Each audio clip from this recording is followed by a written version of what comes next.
Matanya merah, melotot, dan dia mengatakan, "Kau akan menjadi ketua pesugihanku." Halo guys, welcome back. Terima kasih banyak sudah klik video ini. Di malam Kamis ini, gue akan membawakan cerita horor untuk pertama kalinya. Tapi sebelum kita masuk ke ceritanya, pastikan dulu kalau kalian sudah subscribe channel ini.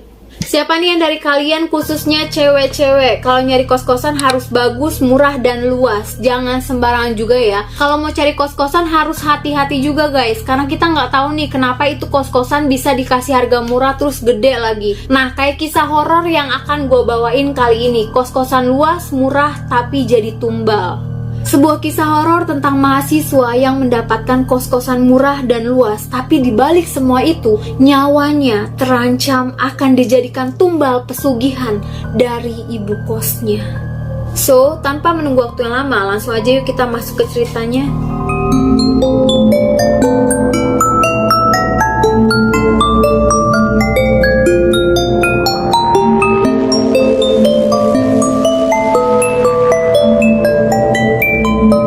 Kita sebut saja namanya Tia. Hai Kak Tia. Jadi Tia ini punya pengalaman serem ketika dia ngekos di daerah Jogja. Dia hampir aja jadi tumbal pesugihan dari ibu kosnya ini. Ini adalah kisah nyata yang dialamin sendiri oleh Mbak Tia. Menurut Tia, ini adalah pengalaman paling menakutkan yang pernah dialaminya ketika dia ngekos di daerah Jogja. Tia ini mahasiswa di salah satu universitas di Yogyakarta. Setelah keliling-liling seharian untuk cari kos-kosan, kurang lebih adalah 10 kos-kosan yang didatengin sama Mbak Tia ini, dan semuanya full, bener-bener full, nggak ada yang tersisa kamar kosong sama sekali. Setelah nyari-nyari, pilihan kosan yang terakhir itu jarak dari kampus ya lumayan jauh, mungkin sekitar 10 menit lah kalau dia naik motor. Kos-kosan ini ukurannya lumayan gede, dan yang paling penting yaitu harganya murah pada tahun itu. Apalagi buat mahasiswa kan, pasti emang nyari yang murah meriah. Dan di sini kita nggak bisa nyebut tahunnya karena dirahasiakan oleh Tianya sendiri. Setelah ngomong panjang lebar sama ibu kosannya dan urusan pembayaran selesai, malam itu juga Tia berniat ingin langsung tinggal di kosan itu karena sudah dari pagi nyari kos-kosannya itu, jadi dia lelah banget guys. Tia ini bawa mobil sama keluarganya sekaligus membawa barang-barang yang dia butuhkan. Tia bilang sama orang tuanya kalau dia ditinggal nggak apa-apa, atau kos-kosannya juga nggak sepi-sepi banget, jadi aman lah dipikir Tia waktu itu. Singkat cerita, malamnya pas si Tia udah siap-siap mau tidur, ini malam pertama Tia tinggal di kosan itu. Tiba-tiba aja si Tia ini mendengar ada suara perempuan yang lagi nangis, dan suara itu sumbernya ada di kamar sebelahnya Tia. Awalnya Tia berpikir itu yang ngekos lagi ada masalah pribadi, makanya dia nangis. Dia nggak mikir yang aneh-aneh lah, orang baru malam pertama nggak mungkin lah ada yang aneh atau horor gitu. Malam itu Tia bisa tidur dengan nyenyak. Besokan paginya Tia berangkat kuliah, ketemu teman barunya dong, dan dia jalan-jalan dulu nih muterin Jogja seharian, sampai akhirnya Tia ini balik ke kosannya sekitar jam 9 malam. Malam itu, di saat dia mau tidur lagi, kalau nggak salah sekitar jam 12 malam, dia lagi-lagi mendengar si mbak-mbak sebelah kamarnya itu nangis lagi cuy, nangis lagi. Karena penasaran kan, siapa sih nih yang nangis tiap malam? Paginya pas dia mau berangkat kuliah, dia iseng dong buat ngintip lewat jendela kamarnya, dan kebetulan hordeng jendela kamar sebelahnya itu terbuka, jadi dia bisa ngintip lah di dalamnya itu ada apa. Dan pas dilihat isi kamarnya ya wajar-wajar aja, ada lemari, kasur, meja, kursi, tapi nggak ada orangnya. Nah, Tia ini mikirnya mungkin mbak-mbak sebelah ini udah berangkat kerja atau mungkin kuliah gitu kan. Ya udah, Tia langsung berangkat ke kampusnya, masih positive thinking tuh dia. Saat sampai di kampus, Tia ngumpul nih sama teman-temannya. Terus dia sempat cerita sama teman-temannya kalau 2 hari berturut-turut dia selalu mendengar ada suara perempuan nangis. Tapi pas dicek nggak ada orangnya sama sekali di kamar sebelah. Tapi si kamarnya wajar-wajar aja sih, nggak ada yang aneh. Nah, temennya Tia tiba-tiba aja nyeletuk dan nyuruh Tia buat nanya ke penghuni kosan yang lainnya. Karena dapat saran itu dari temennya, balik dari kampus, Tia langsung nanya nih ke mbak-mbak yang udah ngekos lama banget di situ. Mbak, ih kebetulan banget mbak, mau nanya dong, kamu tahu nggak siapa yang ngisi di kamar sebelahku ini? Terus Tia cerita dong apa yang dia rasain 2 hari itu. Tia bilang kalau dia dengar suara orang nangis di kamarnya setiap malam. Dan mbak itu sebelum jawab sempet kaget dong, kayak dia bilang, hah masa sih kamu dengar seorang nangis, kamar itu gak ada orangnya, udah lama banget gak ada yang ngisi. Dek aja langsung seketika Tia lemes guys. Hah "Masa sih mbak? Tapi kok tiap malam aku bisa dengar suara perempuan nangis ya mbak?" Terus mbak itu bilang, "Mungkin kamu salah dengar kali, kamar itu tuh udah lama kosong, gak ada orangnya." Nah setelah itu malam harinya pas Tia udah siap-siap mau tidur, lagi-lagi dia dengar suara cewek nangis. Di situ Tia nggak mau mikir yang aneh-aneh, pokoknya dia masih cuek, pasang handset dengerin ayat-ayat Al-Quran sampai akhirnya dia ketiduran dengan sendirinya. Nah, ada fenomena di mana pas pagi harinya itu kebetulan banget Tia mau berangkat ke kampus.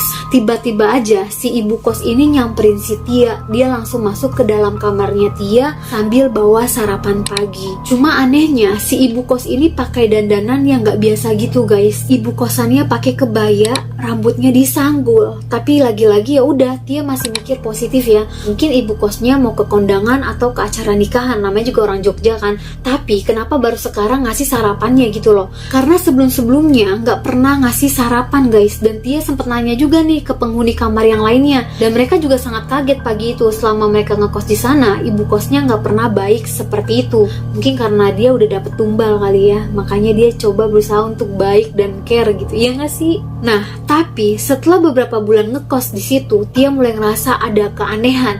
Anehnya itu justru malah pada dirinya sendiri. Jadi tiba-tiba aja Tia ini jadi anak yang males-malesan, males kuliah, males makan, males ngapa-ngapain. Itu yang bener-bener sangat mengherankan buat si Tia sendiri. Mulai dari situ Tia nggak masuk kuliah sampai beberapa hari, dan temen-temennya pada nanyain dia lewat pesan. Ada yang telepon, ada yang ngirim pesan teks, tapi dicuekin aja gitu sama Tia. Sebenarnya dia mau bales ngabarin, tapi entah kenapa tiba-tiba aja nggak jadi.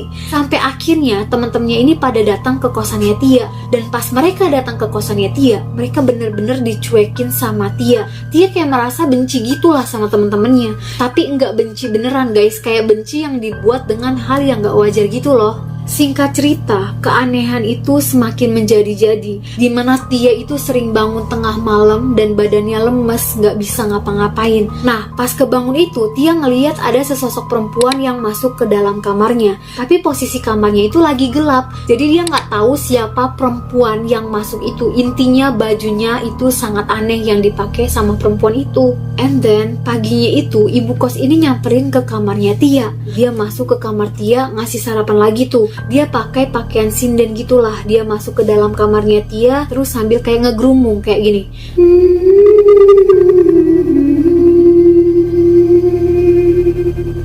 Tapi karena kondisinya Tia yang sudah benar-benar lemes itu, dia nggak bisa ngapa-ngapain lagi lah. Akhirnya dia pasrah tidur di tempat tidurnya. Tia cuma bisa ngeliatin aktivitas si ibu kosnya, kayak seorang ibu yang lagi merawat anaknya yang sakit. Dan dari cerita temen-temennya, setiap mereka mau jenguk Tia di kosannya, pasti dilarang sama ibu kosnya. Katanya Tia itu nggak mau diganggu, Tia nggak mau ketemu temen-temennya lagi, Tia udah benci sama kalian semua.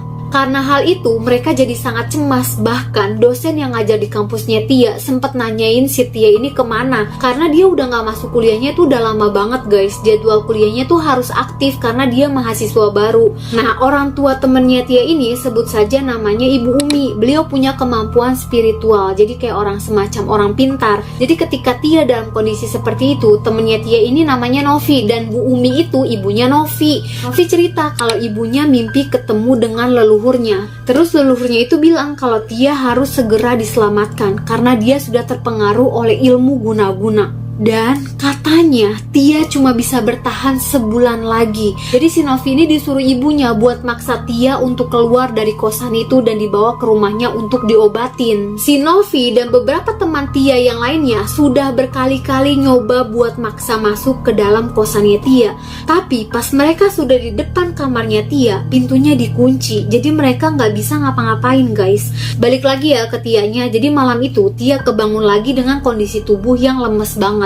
Terus tiba-tiba Tia melihat ibu kosannya masuk ke dalam kamarnya Tia. Dia bawa makanan dengan pakaian lengkap kayak kemarin, pakai kebaya rapi, rambutnya disanggul. Ibu kosnya masuk nih ke dalam kamarnya Tia, terus naruh tuh makanannya di meja Tia. Abis itu tiba-tiba dia langsung nyinden guys. Kalian bayangin dia nyinden di depan kalian.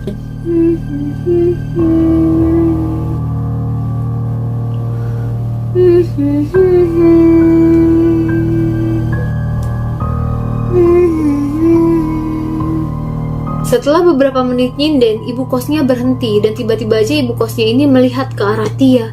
Matanya merah, melotot, dan dia mengatakan, Akan jadi ketua pesugihanku. Tapi Tia nggak bisa ngapa-ngapain, cuma bisa liatin doang apa yang dilakukan ibu kosnya. Dan ketika ibu kos ini selesai dari aktivitasnya tadi, pas dia mau keluar kamar, Tia tuh ngeliat kalau badan ibu kosnya itu berubah. Jadi kayak semacam monyet dengan bulu hitam gitu. Badannya mendadak gemeter, takut yang setakut-takutnya. Nggak tahu hari keberapa, si Novi dan temennya Tia yang lainnya ini datang ke kosan lagi. Dan untungnya si ibu kos ini pas banget lagi nggak ada di rumah. Jadi Novi bisa masuk dan jemput Tia untuk keluar dari kosan itu. Dengan kondisi tubuh Tia yang lemes banget, Tia dibopong sama temen-temennya guys. Begitu sampai, Tia langsung dimasukin ke dalam kamar. Di situ sudah ada Ibu Umi. Beliau langsung memegang kepalanya Tia sambil baca-baca ayat Al-Quran. Gak lama dari situ Tia mulai agak sedikit sadar. Tapi Tia masih bingung waktu itu, kok tiba-tiba dia di rumahnya Novi. Terus si Novi ini nyuruh Tia buat diem dulu, gak usah nanya apapun. Katanya mau disembuhin sama ibunya. Terus setelah itu Tia dibopong lagi nih masuk ke dalam kamar mandi dan dimandiin pakai air kembang. Habis itu minum air putih yang sudah didoain sama Ibu Umi. Mulailah Novi dan Ibu Umi ini jelasin kenapa Tia bisa ada di rumahnya si Novi. Dan disitulah Tia baru tahu kalau ibu kosnya ternyata punya niat jahat buat numbalin si Tia. Katanya wetonnya Tia itu sama dengan punyanya ibu kos. Makanya pas tiba-tiba ibu ngasih Tia sarapan itu, dia jadi sangat amat aneh. Disitulah Tia sempat bingung juga dan takut. Tapi Bu Umi coba nenangin si Tia ini dengan bilang kalau beliau sementara mau merawat Tia sampai benar-benar pulih dan terbebas dari ikatan tumbal. Katanya Bu Umi, Tia bisa selamat berkat ibadahnya yang sebelum-sebelumnya. Mungkin kalau Tia nggak sholat sama ngaji, dia sudah dari kemarin-kemarin jadi tumbalnya. Dan dari penerawangan Ibu Umi, kalau ibu kos itu melakukan pesugihan monyet, dimana dia dibantu oleh siluman monyet buat jadi kaya raya dengan tumbal anak-anak kos-kosan. Seiring berjalannya waktu, Tia sudah mulai pulih dan sehat kembali. Dia mulai berangkat kuliah seperti biasanya. Nah, di waktu teman-temannya Tia ini jemput Tia secara paksa, Bu Umi juga ngasih pesan ke mereka kalau mereka ini disuruh cepet-cepet buat jemput Tia. Karena kalau sampai terlambat, bisa jadi malah teman-temannya itu ikut menjadi tumbal ibu kosnya. Kalau ada yang nanya orang tuanya Tia tahu apa enggak, jelas tahu guys. Mereka sampai heboh banget. Ya iyalah pasti tahu guys, dan heboh anaknya mau dijadiin tumbal, masa nggak panik ya kan? Dan yang jadi pertanyaan ya, siapa sosok perempuan yang nangis di kamar sebelahnya Tia? Apa mungkin dia tumbal sebelumnya atau bukan? Tia juga nggak tahu dan nggak mau tahu guys. Jadi ceritanya selesai sampai di sini. Oke guys, terima kasih sudah menonton sampai akhir. Kalau kalian suka video gue, boleh bantu share ke teman-teman kalian. Kurang dan lebihnya mohon dimaafkan. Jangan lupa untuk subscribe, aktifkan tombol loncengnya, jadi setiap kali gue masukin video, kalian selalu dapat notifikasinya. Thank you for watching. See you next video. Bye bye.